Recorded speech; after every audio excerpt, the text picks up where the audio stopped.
کوئی شکر کی پٹی بھی باندھنی چاہیے. حضرت ایوب 18 سال بیمار رہے.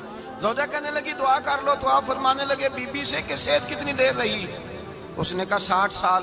تو آپ فرمانے لگے ذرا بیماری کو بھی 60 سال گزر لینے دو پھر دعا بھی کر لیں گے. یہ دعا کی اللہ یہ لفظ کہے اللہ نے صحت دے دی, تندرستی آ گئی. ایک دن گھر میں بیٹھے بیٹھے زوجہ کہنے لگی کہ ایوب یہ بتاؤ دکھ اچھے کہ سکھ؟ آپ فرمانے لگے سارے دن ہی اللہ کے ہیں پر دکھ بڑے اچھے تھے.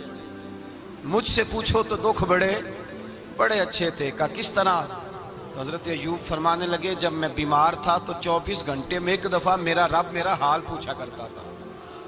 ایک دفعہ میرا اللہ پوچھتا تھا ایوب تیرا حال کیا ہے؟ فرماتے ہیں 12 گھنٹے تو لذت ہی رہتی تھی کہ میرے رب نے میرا حال پوچھ لیا ہے, اور اگلے 12 گھنٹے میں انتظار کرتا تھا مالک حال دوبارہ کب پوچھے گا. فرمانے لگے اب صحت تو ہو گئی ہے پر اب میرا رب میرا حال تو نہیں نہ پوچھتا. بھائی مشکلات جو ہوتی ہیں وہ تو تجھے سجا دیتی ہیں, سوار دیتی ہیں. تجھے یاد آتا ہے کوئی اپنا جب تجھے درد ہوتی ہے نا, تکلیف ہوتی ہے, پھر تیرا دل کرتا ہے کوئی کندھا ملے جہاں میں سر رکھ کے رہوں. پھر اسی لیے تو کسی درویش سے کسی نے پوچھا تھا اپنا کون ہوتا ہے؟ تو کہا جو تجھے دکھ کے وقت یاد آئے وہ تیرا اپنا ہے. جو تجھے عین آزمائش کے وقت یاد آئے اور تجھے اس کا نمبر فوراً تیرے موبائل پہ چلنے لگے وہ تیرا اپنا سجن ہے جس کو تو دکھ کے وقت یاد کرے. تو بھائی مشکلات کے بعد جو اللہ آسانی دیتا ہے. حضرت ابراہیم کو آگ میں بھی پھینکا گیا, حضرت ابراہیم علیہ السلام کو ستایا بھی گیا, نکالا بھی گیا, لیکن جب ان مشکلات سے گزرے تو میرا رب فرماتا ہے وَإِذِ ابْتَلَىٰ إِبْرَاهِيمَ رَبُّهُ بِكَلِمَاتٍ فَأَتَمَّهُنَّ قَالَ إِنِّي جَاعِلُكَ لِلنَّاسِ إِمَامًا. کہا جب ابراہیم پورے اترے تو پھر ہم نے انہیں امام بنا دیا.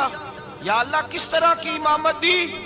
فرمایا میں نے اتنی اعلیٰ شان عطا کی ہے کہ اپنے لاڈلے رسول کو جناب ابراہیم کی نسل میں پیدا فرما دیا ہے. میں نے مصطفیٰ کو ان کی نسل میں پیدا کر دیا, قیامت تک کے لیے ان کا وقار بڑھا دیا. اللہم صلی علی محمد وعلی آل محمد کما صلیت علی ابراہیم وعلی آل ابراہیم. ان کی عظمت بڑھا دی اس لیے کہ جب وہ آزمائش سے گزر کر کے آئے پھر جو آسانی دی. میرے نبی پاک صلی اللہ علیہ وسلم نے دین ابراہیمی کی بہت ساری چیزوں کو رکھا. کہا میں ملت ابراہیمی پہ ہوں. جب کوئی مشکلات کو عبور کر کے آتا ہے, جب کوئی تکلیفیں سہ کر کے آتا ہے, اس کے لیے جو اجر ہوتا ہے, اس کے لیے جو پھر اللہ کتنی ذرا بڑی توجہ کیجئے گا. لوگ سمجھتے ہیں فلاں آدمی مشکل میں ہے تو شاید مشکل میں ہی رہے گا, فلاں آزمائش میں ہے تو شاید میرا اللہ فرماتا ہے ایک مشکل دے کے میں 2 آسانیاں بھی دوں گا. تم مشکل دیکھ رہے ہو, مشکل نہ دیکھو, وہ جو اس کو بعد میں آسانی آنے والی ہے, اور ڈبل جو میں اس پر نعمت کرنے والا ہوں اس کو دیکھو. حضرت یوسف کو بھائیوں نے کنویں میں ڈال دیا تھا, اور جب کنویں سے نکلے تو مصر کے بازاروں میں بکے, اور پھر زلیخا نے الزام لگایا تو حالات بگڑ گئے. حضرت یوسف کو جیل جانا پڑا.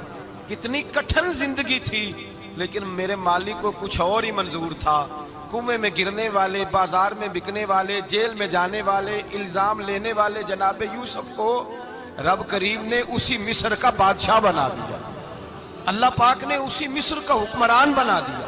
یاری تیری سونا پر ازمیشاں تیریاں اگ, اے سونا پرکھیا جاوندا ہی پہلو نال اگاں دے لگ. اس کے لیے تھوڑا سا جتن کرنا پڑتا, تھوڑے کٹھن حالات سے گزرنا پڑتا, تھوڑی آزمائشوں کا روپ دیکھنا پڑتا. ہم چاہتے ہیں کہ ہمیں چھیڑے کوئی نہ کوئی تکلیف نہ آئے, کوئی آزمائش. یہ ہو نہیں سکتا میرے بھائی. نامی کوئی بغیر مشقت نہیں ہوا. 100 بار جب عقیق کٹا تب جا کر نگی ہوا. ہم چاہتے ہیں کہ ہمیں کچھ بھی دقت نہ آئے, مشکلات نہ آئے, اور مشکلات تو انسان کو سنوارتی ہیں بھائی, وہ تو نکھارتی ہیں. کبھی پوچھا کرو جا کر کے کسی گندم کے دانے سے کہ تو کہاں سے ہو کے آیا ہے, کہاں سے نکل کے آیا ہے, تو وہ بتلائے گا کہ بڑے مشکل مراحل سے گزرا ہوں, اور پھر اللہ نے مجھے طاقت دی ہے کہ میں انسان کے وجود کا حصہ بناؤں. تو بھائی کٹھن مراحل, آزمائشیں, تکلیفیں یہ انسان کو بڑا انسان بنا دیتی, یہ اس کے لیے ترقیوں کا پیش خیمہ ہوتی.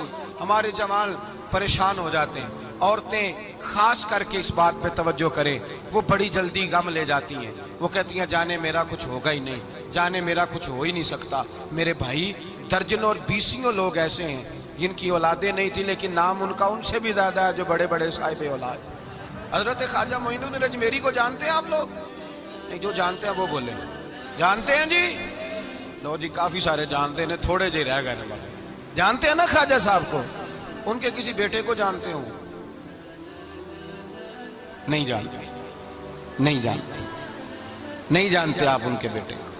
حضرت خواجہ معین الدین اجمیری رحمت اللہ تعالیٰ علیہ کے بیٹے کو نہیں جانتے، لیکن ویسے آپ ہندوستان میں کسی آدمی کو چھیڑ کے دیکھیں، وہ کہے گا میں خواجہ صاحب کا روحانی بیٹا ہوں، میں اولاد۔ حضرت غوث اعظم رضی اللہ تعالیٰ عنہ کی اولاد کو کم لوگ جانتے ہیں، لیکن آپ ویسے کسی کو پوچھ کے دیکھیں 11ویں والا پیر کون ہوتا ہے، ہر آدمی ہاتھ اٹھا کے بتائے گا خدا کے فضل سے ہم پر ہے سایہ غوث اعظم کا، ہمیں دونوں جہاں میں ہے سہارا غوث۔ لوگ جھوم کے بتلائیں۔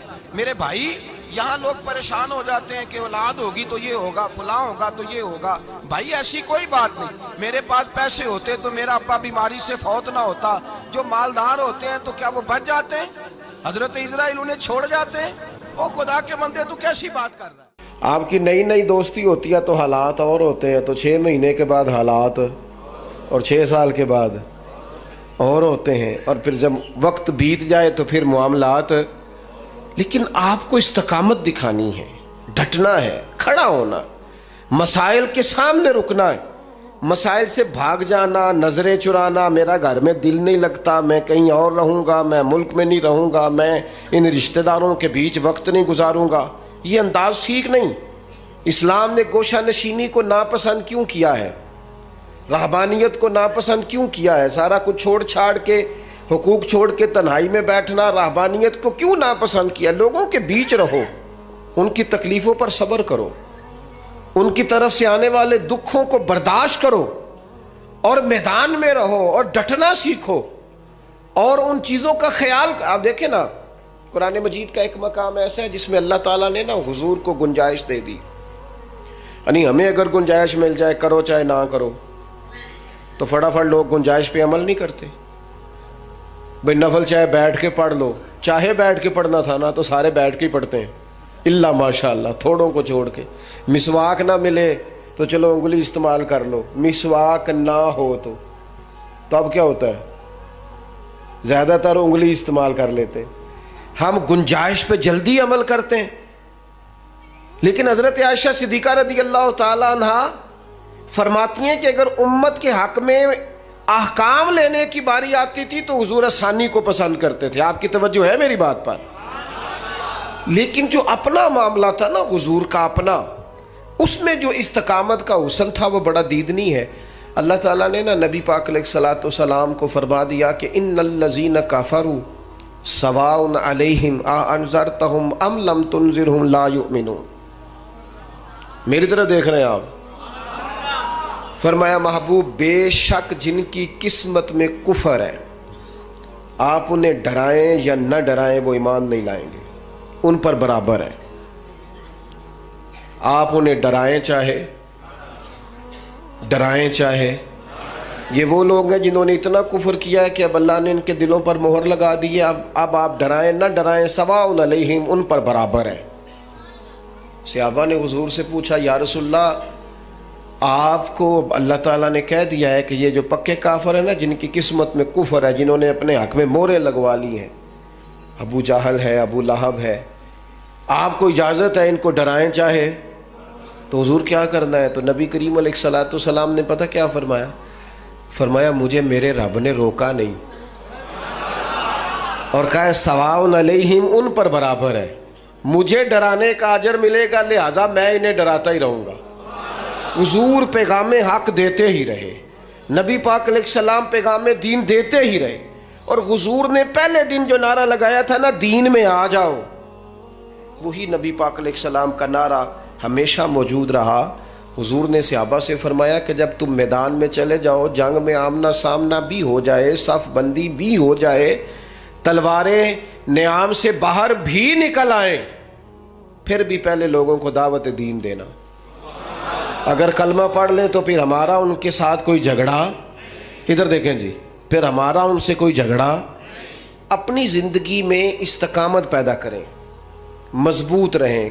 ہمارے بچے نوجوان ایک کام شروع کرتے ہیں، 6 ماہ کے بعد دوسرا شروع کر لیتے ہیں، پھر اگلے 6 ماہ کے بعد ان کا پروگرام کوئی اور بن جاتا ہے.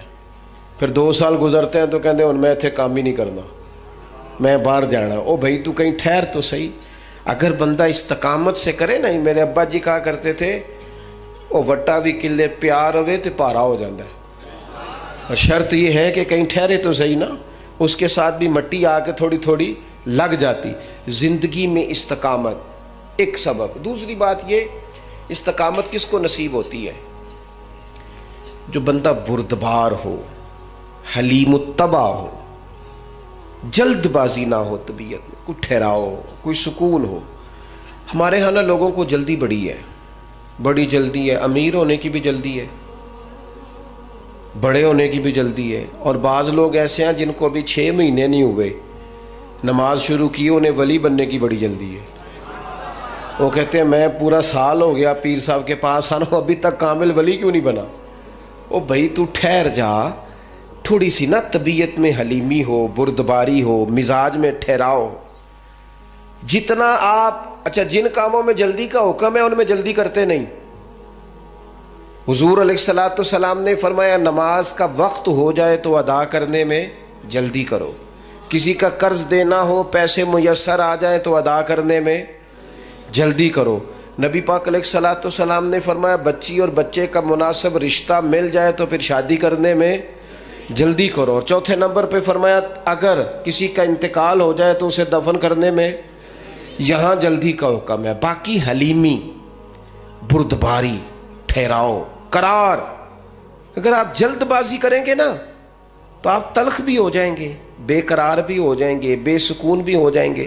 اور جلد باز آدمی کا وقار بھی خراب ہوتا ہے, محسوس ہوتا ہے کہ یار یہ بندہ کدھر نکل گیا.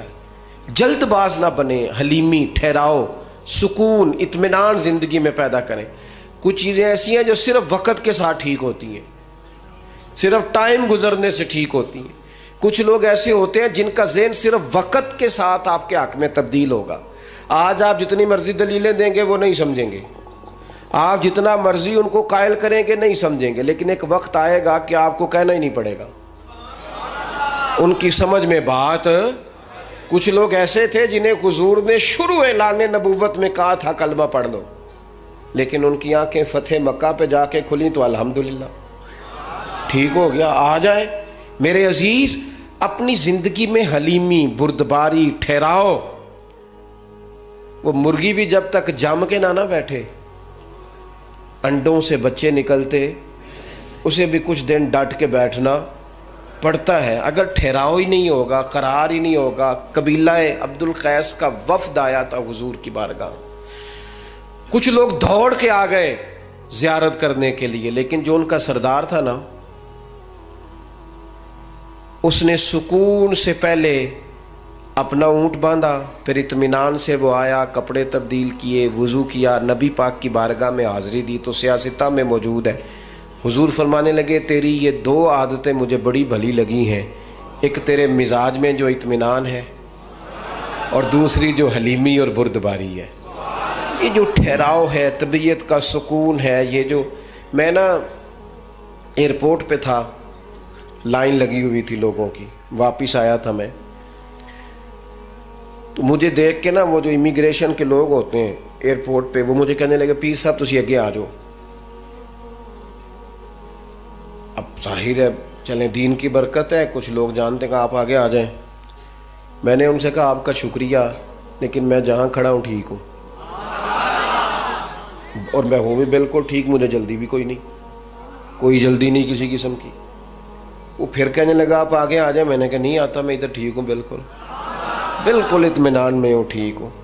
10-15 لوگ تھے, میری باری آ گئی, میں نے اس کا شکریہ ادا کیا, اور ساتھ میں نے اسے پتہ کیا کہا, جو لوگ اتر کے آئے تھے وہ سارے اکٹھے ہی تھے. میں آگے آ جاتا تو انہوں نے کہنا تھا دیکھو جی مولوی خود مساوات کا درس دیتے ہیں, لائن کراس کر کے چلے گئے. اور دوسری بات یہ ہے کہ میں اگر آج سے مور جلدی بھی لگوا لیتا تو پتہ نہیں وہاں سامان والے چین پہ کتنی دیر کھڑا رہتا. تو فائدہ کیا ہے ان جلد بازیوں کا؟ اس میں مثلا کیا ہو جائے گا؟ اس بھاگ دوڑ کا کیا نتیجہ ہے؟ جب آپ بردبار ہوتے ہیں, ہمارے ہاں نا بڑا مسئلہ ہے گھروں میں بھی باہر بھی سب کو, بچیاں ان کی شادی ہو کے آتے ہی وہ چاہتی ہیں کہ میرا فٹافٹ قبضہ ہو جائے گھر میں، ہر چیز جو ہے نا وہ بالکل میری مرضی کے مطابق ہو۔ اور گھر میں سے بھی کچھ لوگ ایسے ہوتے ہیں بڑے بزرگ جو چاہتے ہیں اس بچی پر ہمارا قبضہ ہو جائے، ہمارا حکم چلے۔ اس جنگ کے اندر کئی دفعہ رشتے تو ہار جاتے ہیں لیکن کسی کا کوئی فائدہ، اگر وقت گزارا جائے تو ایک ٹائم آتا ہے جب اللہ تعالیٰ ہر شخص کو اس کا نصیب اس کے دروازے پر عطا کر دیتا ہے۔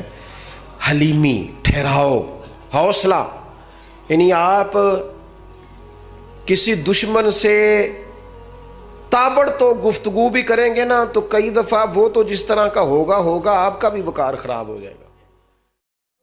حضور فرماتے ہیں کچھ لوگوں کو اللہ قیامت میں بغیر حساب کتاب جنت میں داخل کرے گا، فرشتے پوچھیں گے پل صراط سے ہوا ہے، وہ کہیں گے دیکھی نہیں۔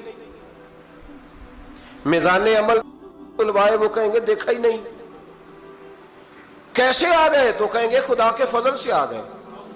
فرشتے پوچھیں گے تمہارا عمل کیا تھا؟ وہ کہیں گے کچھ بھی نہیں، عام لوگوں کی طرح نماز پڑھتے تھے، روزہ رکھتے تھے، حج فرض ہوا تو کیا، زکوٰۃ اگر ہمارے اوپر لاگو ہوئی تو دی، عام روٹین کے معاملات۔ تو فرمائے اتنی بڑی فضیلت کے بغیر حساب کتاب جنت، کوئی تو وجہ ہوگی۔ تو بندے عرض کریں گے وجہ ایک ہی تھی کہ رب جو ہمارے حق میں فیصلہ کرتا تھا ہم اس پر راضی ہو جایا کرتے۔ علامہ اقبال نے ایک بات لکھی ہے، اقبال کہتے ہیں جب میں لندن میں وکالت کرتا تھا تو ایک خاتون تھی، لیڈی بارنس اس کا نام تھا، چھوٹے موٹے مقدمات لے کے وہ میرے پاس آتی تھی۔ بی بی ایک ہوٹل چلایا کرتی تھی، اس کا خامن جو تھا وہ فوج میں ملازم تھا۔ اقبال نے خود لکھا ہے، اقبال فرماتے ہیں کہ ایک دن وہ خاتون پھر کسی کیس کے سلسلے میں میرے پاس آئی، تو جب وہ آئی تو اس نے نقاب اوڑھا ہوا تھا، برقع کیا ہوا تھا۔ تو چونکہ اس نے نقاب اوڑھا تھا مسلمانوں کی نشانی تھی۔ نقاب اوڑھنا کن کی نشانی ہے؟ اللہ آپ کو خوش رکھے۔ تو کہتے ہیں وہ نشانی چونکہ اہل اسلام کی تھی تو مجھے تجسس ہوا۔ میں نے کہا لیڈی خیریت ہے؟ میم صاحبہ یہ برقع پہنا ہوا ہے؟ تو کہنے نہیں، ہنس کے، اقبال مجھے پکا یقین تھا کہ آپ ضرور پوچھیں گے۔ تو میں نے کہا اچھا تو یہ برقع؟ تو کہنے لگی الحمدللہ میں مسلمان ہو گئی۔ تو میں نے فوراً کہا کہ آپ کا شوہر تو فوج میں ملازم ہے، فوجی کے لیے بدلنا اور پھر ملکی قانون اور یہ چیزیں۔ تو کہنے لگی اس نے مجھے کیا کہنا تھا، وہ خود کلمہ پڑھ گیا۔ تو کہتی ہیں میں اور متجسس ہوا، وہ کیس کی بات کرتی تو میرا تجسس بڑھ گیا۔ میں نے کہا تو کیس چھوڑ کے بتا کلمہ کیسے پڑھا؟ تو کہنے لگی اقبال اصل بات یہ ہے کہ میں نا بے اولاد تھی، خامد بھی بڑے اچھے پیسے کماتا، میں خود بھی ہوٹل چلاتی، پر ڈپریشن اور ٹینشن اور بلا وجہ کی پریشانیاں جان نہیں چھوڑ۔ یہ ٹینشن اور ڈپریشن کا نا مجھے عربی ترجمہ کوئی نہیں ملا۔ یہ ڈپریشن اور ٹینشن کا نا میں نے تلاش کیا ہے لیکن مجھے عربی لغت کے اندر ان کے معنی مجھے لگتا ہے کہ اس زمانے میں یہ چیزیں تھی ہی نہیں، ہوتی تو ان کا کوئی نام بھی، یہ آج ہے نا تو اس لیے آج کے زمانے میں ہی نام ہے، مفت کا، مفت کی پریشانی۔ تو کہتی ہے مجھے ٹینشن اور ڈپریشن رہتی تھی ہر وقت، بڑی میں پریشان رہتی تھی۔ میرے ساتھ ایک عجیب واقعہ ہوا کہ میرے ہوٹل میں نا ایک بابا جی برتن مانجتے تھے، بوڑھے آدمی تھے، 70 سال کے قریب عمر تھی۔ ان کا ایک بیٹا تھا، ایک بہو تھی، ایک پوتا تھا، لیکن وہ بیچارے بیٹا بیمار رہتا تھا تو لہٰذا وہ خود مزدوری کرتے۔ کہتی ہیں ایک دن وہ بابا جی میرے پاس آئے، کہنے لگے میم صاحبہ 2-4 دن کی چھٹی چاہیے۔ تو میں نے کہا خیریت ہے؟ کہنے لگے میڈم میرا بیٹا فوت ہو گیا۔ بیٹا، آپ کو پتہ ہے باپ کا جنازہ پڑھنا آسان ہے، بیٹے کا جنازہ اٹھانا بڑا مشکل کام۔ کہتی ہے میں کچھ لکھ رہی تھی، میرے ہاتھ سے قلم گر گیا، میں نے خود گاڑی بھیجی، بابا جی گاؤں چلے گئے جہاں وہ رہتے تھے۔ کہتی 2-3 دن کے بعد میں اور میرا شوہر گئے تو رستے میں ہم باتیں کر رہے تھے کہ کیا تعزیت کریں گے، ایک ہی بیٹا تھا، کوئی رشتہ دار بھی نہیں، تو اس کی تو کائنات اجڑ گئی، کن لفظوں سے اسے تعزیت کیا کہیں گے۔ کہتے جب ہم گئے تو وہ ٹوٹی ہوئی چٹائی پہ بیٹھا تھا، کچھ لوگ قریب تھے، ہم نے جا کے کہا بابا آپ مسلمان ہیں، ہم آپ کو کیا نصیحت کریں، ایک ہی بیٹا تھا، کہ کس طرح کر کے ہم آپ کو تسلی دیں۔ تو کہتے اس نے آنکھیں کھولی، بوڑھی آنکھوں میں ایمان کی روشنی، کہنے لگا بی بی کیا تعزیت کی بات کرتی ہو، میں نے کوئی پیسے جمع کرا کے بیٹا لیا تھا، خدا نے فضل سے دیا تھا، عدل سے لے گیا ہے۔ میں اپنے رب کے فیصلوں پہ بڑا راضی ہوں، اللہ بڑا کریم ہے، وہ لے گیا، اس کا مال تھا۔ آپ یقین کریں ہمارے دیہاتی لوگ یہ کہا کرتے تھے، میں نے کانوں سے سنا ہے، ایک بوڑھے آدمی کا ایک دفعہ بیٹا فوت ہو گیا تو کسی نے اس سے کہا بابا چھوٹی عمر میں بچہ چلا گیا، تو مجھے لفظ نہیں بھولتے، کہنے لگے پتر اللہ دی فصل ہے، کچی وڈے تاں وی دی ہے۔ سنے آپ نے بھی کبھی یہ فکرہ، کچی وڈے تے پکی لے جائے تے تاں وی ہے جو وہ دی، تو جب اس کا جی چاہا وہ لے گیا۔ اللہ اکبر۔ وہ خاتون کہتی ہے کہ وہ بابا جی سے میں نے کہا کہ چلو آپ 1 مہینے کی چھٹی کر لے، تو کہنے لگا نہیں میڈم میں مسلمان ہوں، مفت کی روٹی نہیں کھاتا، مزدوری کر کے کھاتا ہوں، میں انشاءاللہ 2-3 دن کے بعد کام پہ آ جاؤں گا۔ کہتے ہیں وہ چند دنوں کے بعد آ گیا، اللہ کی قدرت کے ابھی 2-3 ماہ گزرے تھے پھر آیا، میڈم چھٹی چاہیے کچھ دنوں کی، میں نے کہا خیریت ہے، کہنے لگے وہ میری بہو بھی ہارٹ اٹیک سے فوت ہو گئی۔ کہتے اب میں بھی تڑپ گئی اور عیسائی ہو کہ میری آنکھوں میں آنسو آ گئے۔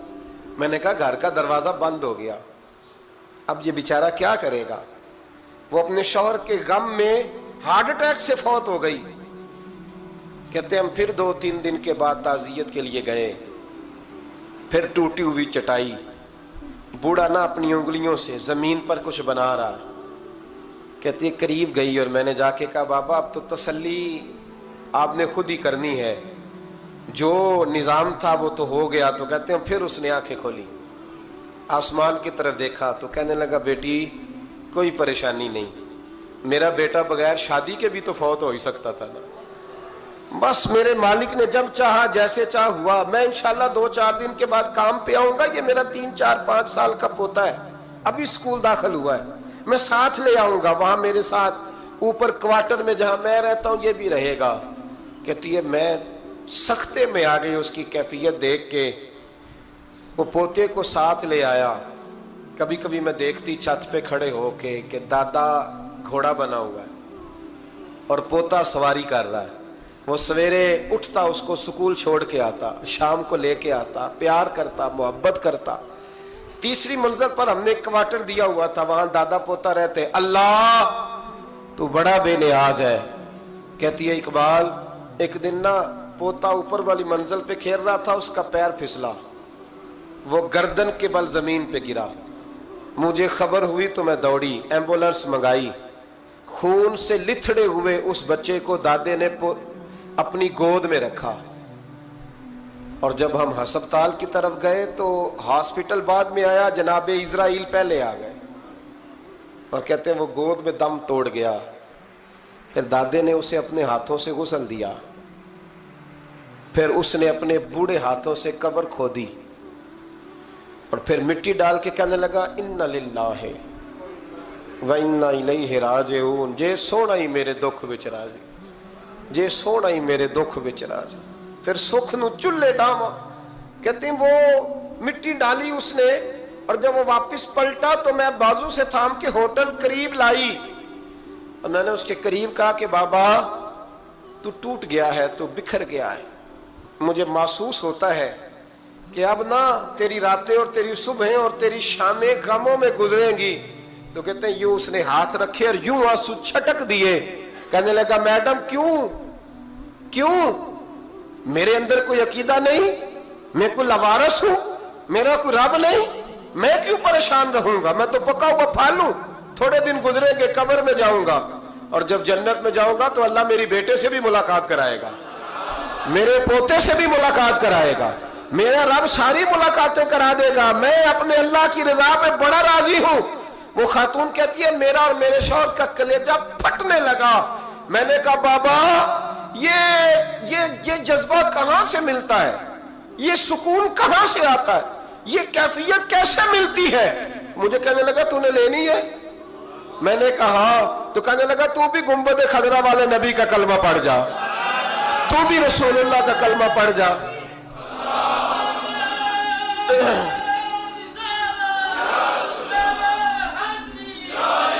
میرے محبوب کا کلمہ پڑھ، اللہ تجھے سکون عطا کرے گا۔ ایک حدیث نہ پڑھ لوں مسلم شریف سے، بخاری سے ایک حدیث نہ پڑھ لوں تاکہ یہ بات مضبوط ہو جائے۔ حضرت ابو طلحہ رضی اللہ تعالی، بیٹا شدید بیمار ہے،